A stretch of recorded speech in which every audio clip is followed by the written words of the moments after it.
veracidad, un noticioso trayecto que su huella dejará. Es el rumbo.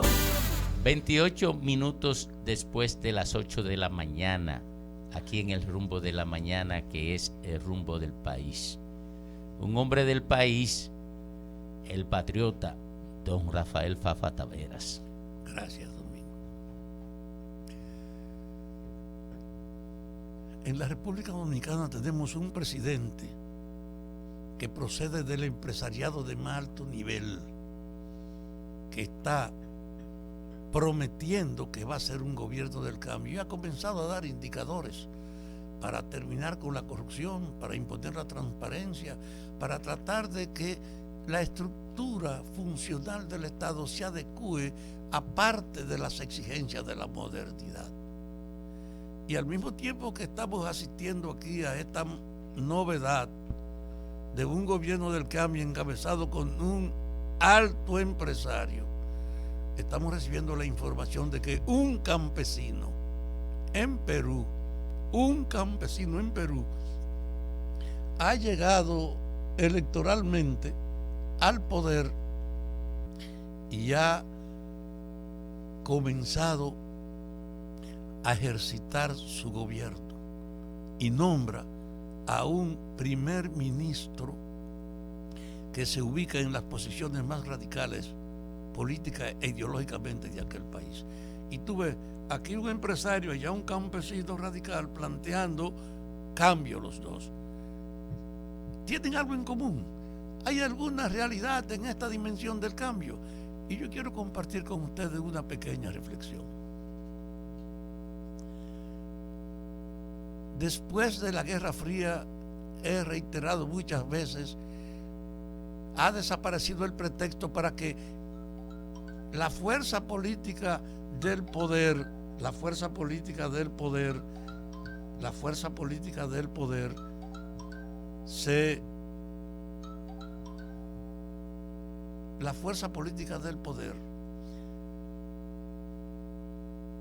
se justifique para defender la primacía que a nivel del mundo se había impuesto a nivel empresarial, a nivel de la economía, a nivel de la cultura, que fue Estados Unidos por más de 100 años. Esa licencia que tenía para sentirse el árbitro de ir a todas partes desapareció con la Guerra Fría. Ya Estados Unidos no puede tener el pretexto que tuvo durante esos 100 años para tratar de que cualquier movimiento de arraigo popular que surgiera sin que ellos tuvieran injerencia, intervenirlo como una forma de prevenir que los comunistas no se aprovecharan de ello. Desapareció un pretexto que permite que se pueda pensar en cierta medida con un ejercicio de la autonomía de las sociedades, aunque eso esté por lograrse, porque el peso que aún queda de esa hegemonía norteamericana, que tenía en el dólar la moneda del mundo, que tenía en su ejecutoria política y militar un reconocimiento de ser la primera potencia del mundo, de ser la única que usó una bomba atómica contra otra población y demostró el poder devastador de un arma que ellos inauguraron. Esa situación ha estado limitándose, ha estado disolviéndose. Ahora, con el retorno de que en el mercado es la competencia la que se impone, y que junto con esa realidad del predominio del mercado ha estado hablándose y desarrollándose la tecnología al grado tal que cada vez es más difícil esconder cosas, que ahora la transparencia es un agente subversivo que ilumina todas las sombras que encubrían las vagabunderías y permite poner sobre la mesa las cosas como son. En este momento que hay una transformación del mercado del mundo, aparecen entonces dos voceros que dicen, uno en Perú y otro en República Dominicana, que ellos encarnan una voluntad de cambio. El dominicano tiene 1 año en el poder, el del Perú unos días. Pero aquí se va a desarrollar una ofensiva a partir de este sábado, mostrando de qué cambio hablamos, cómo el gobierno valora las cosas que ha hecho, cómo se compromete con las demandas de la modificación que están pendientes y crea una cierta expectativa de alegría saber que hay una comprensión y un interés de que esa visión del cambio se socialice, de que cada quien no haga a nombre del cambio lo que le parece, lo que le conviene, sino que sujeto a una plataforma, al programa con lo que se logró el respaldo popular, a una visión colectiva, a una propuesta general que sirve de base a todo el que va a exponer.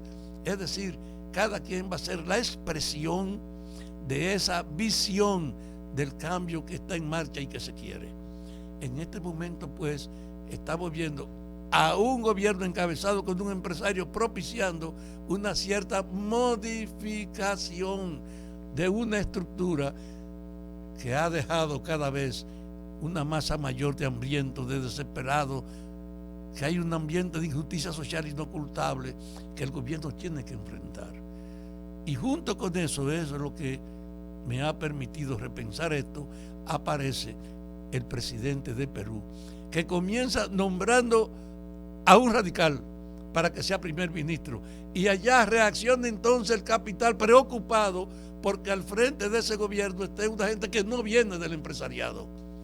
Allá hay una queja y un temor de que él quiera venir allá. Y yo me pregunto, ¿cuáles son efectivamente los factores fundamentales que tiene tanto el orden actual al que se enfrenta el presidente dominicano, como las perspectivas del cambio a la que se enfrenta efectivamente Perú?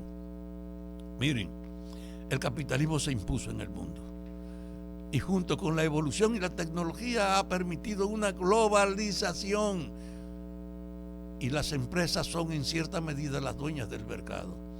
Cada vez son menores los grandes propietarios. Es más, ha permitido encontrar grandes ricos que son ahora modelos, los grandes millonarios del mundo.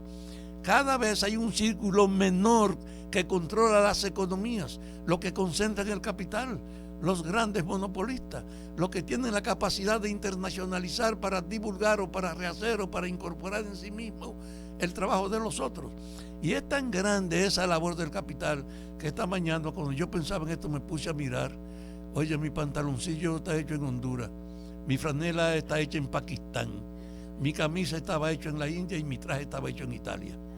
Yo no sé a dónde viene la media ni los zapatos, porque no me pude poner a verlo. Pero claro, lo que quiero decir es que hoy somos todos instrumentos de esa multiplicación de la globalización que permite que yo esté usando una franela de Pakistán o un calzoncillo de Honduras.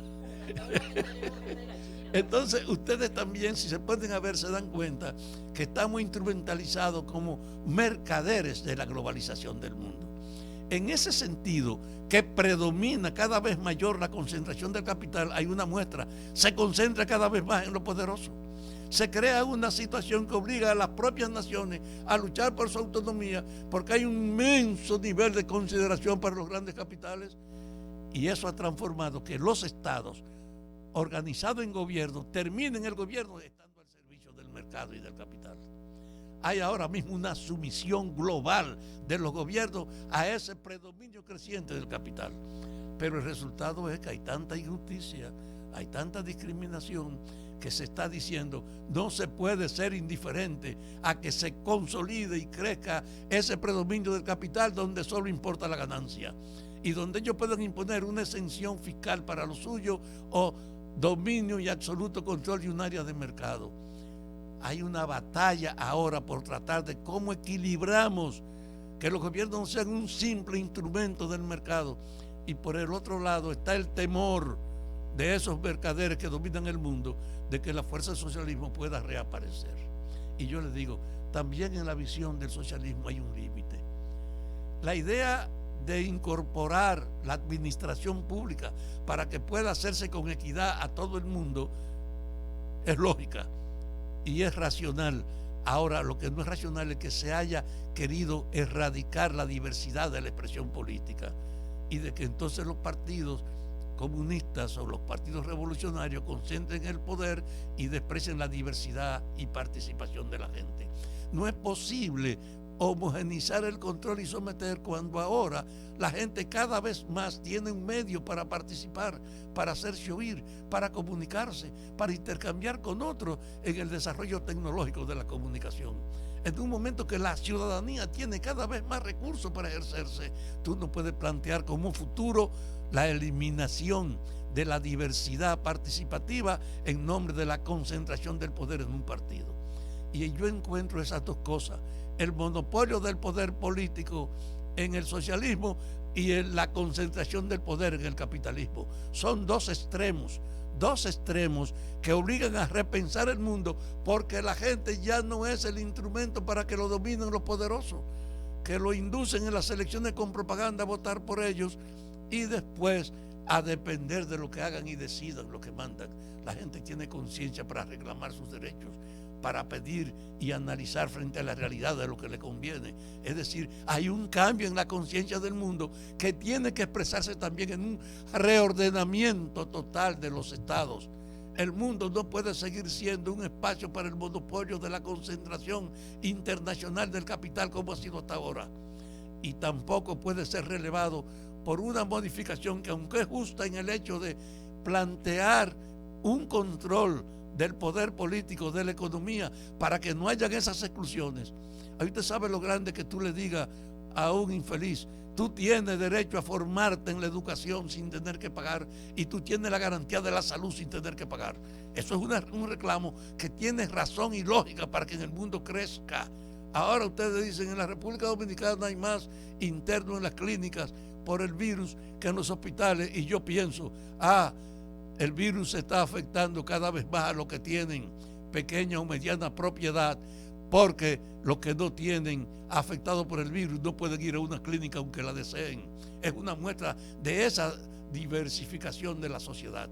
En este orden de que estamos ante un cambio que obliga a modificar la estructura funcional del capitalismo y que obliga a tener presente que el modelo tradicional del socialismo no puede imponerse, ignorando que tú no puedes negarle la diversidad en la participación a la gente. En esas dos tendencias es que usted tiene que ubicar el desafío para Luis Abinader, en una época en que hay que ponerle control al capital, no estar a su servicio. Y en este país, este es un gobierno que está presionando el cambio, pero que limita su confrontación con el poder económico, que lo tiene también a su servicio. Que ese es un desafío para Abinader: no ser un instrumento de la clase a la que él pertenece, para tratar de ser un instrumento de equidad en la administración del poder, y para no excluir de su responsabilidad frente a la ley a ningún poderoso, y tratar de ir creando un ambiente donde nos sintamos todos igualados en la condición ciudadana. Ojalá de verdad que esta apreciación se valore, porque a veces los cambios solo se sienten cuando te explotan a tu lado, y ahora está mostrándose la necesidad de una modificación de los comportamientos políticos. Yo quiero pues que en esta república, este gobierno que tiene un año comprometido con el cambio, tenga presente que su desafío es no seguir siendo el gobierno un instrumento del gran empresariado, para que, aplicando la ley y defendiendo los intereses de los otros, nos acerquemos a un ambiente de equidad y de menos discriminación e injusticia como vivimos en la actualidad. Rumbo de la mañana.